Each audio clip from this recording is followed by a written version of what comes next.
You're right. I mean, we are taking the power away from the mainstream narrative that they really need everyone to mindlessly go along with, and you see it out there. It's working. There's people out there that are openly. I mean, I don't like talking about the vaccines, but these people are out there actually celebrating when people who are unvaccinated die. They're reporting on that instead of reporting on the people that actually recover and get better. Which there are also a lot. There's more of those stories than there are of the people that are dying, and there's people that die from um, not from. I'm. Let me. I got to be careful with my words here. There are people who are still dying that have been vaccinated. Not saying that it's anything's fault, because YouTube's very particular about that subject specifically. Note: I am not a doctor, and I'm not giving any medical advice. But the what we're seeing though is the people that are listening to the news and what they're saying, and they don't even it's not even a logical argument anymore. They're just blindly going along with what they're told and screeching at the top of their lungs, and it almost feels like they would welcome a like you said, like they look at us like we're their property, right? They Hmm. think that we are below them, that we're just indentured servants to be told what to do. And these people out there it's almost as if they would welcome that. Like, yeah, you know what, whatever.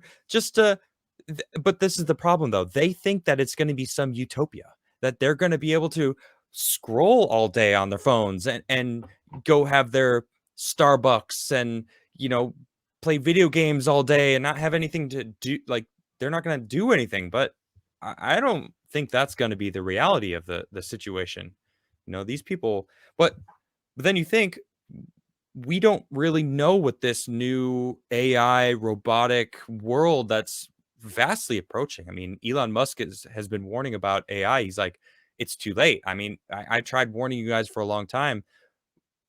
Are they going to take over? I don't know. But is everything going to be automated so that human labor is not going to be needed in all fronts, from making food to bringing food to where we are at, making all the products, making everything, right? I mean, what are humans going to do with their time, right? Do art, music? I don't know. I mean, it's basically we'll have the intellectual capacity of a 2-year-old in comparison to this, godlike AI system that's pretty. It's true. It's basically coming whether we want it to or not. Right. And there's also a very other interesting aspect which no one in the Western press seems to be covering at all, which is artificial life. I'm talking about Good point. 3D printing E. coli DNA and then inserting it into a bacteria, and then that bacteria becomes, essentially an E. coli.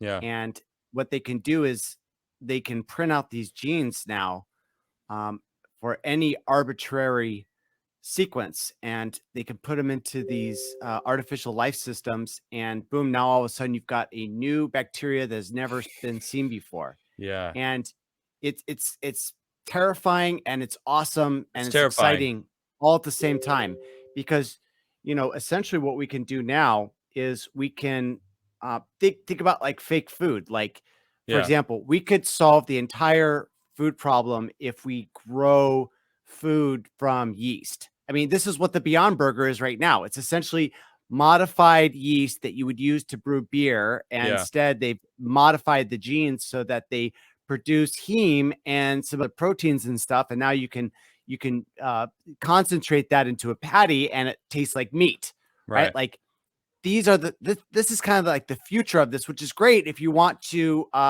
be a vegetarian, have an artificial source of food, and you don't want to have an impact on the planet. Like, eventually, one day we could have an entire food system for the majority of the planet be essentially recycled energy, like energy generated from a nuclear plant that goes and synthesizes a food stuff that then gets put into a yeast batch that then we then eat. And Yeah.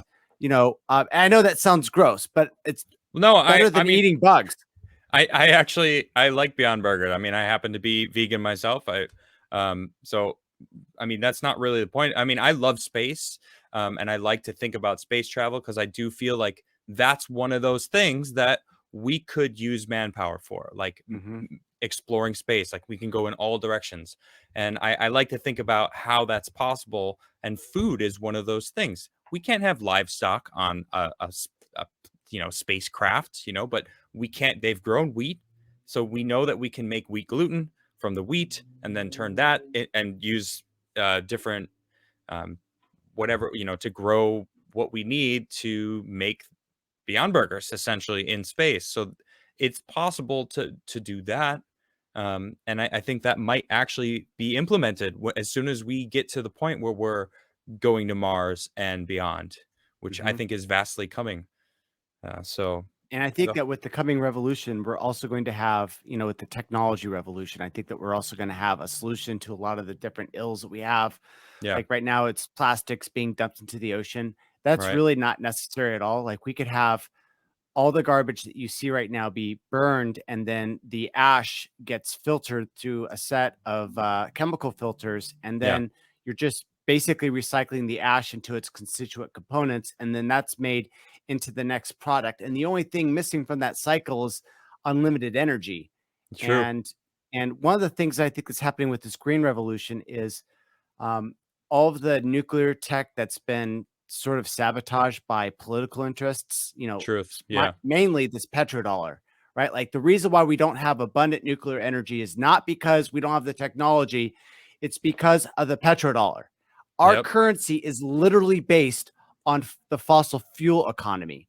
And it's so one of the craziness. things that you see with this, green new deal and all this other stuff is that they're talking about the ending of this fossil fuel. And I think what it is it's a cover for one, sort of the coup that they're doing, and two, when they formally end the fossil fuel, they're basically gonna green light a whole bunch of these nuclear facilities, and the media is all of a sudden not going to have a problem with Yep. these nuclear facilities coming out. And I already starting to see the narrative kind of point in that direction.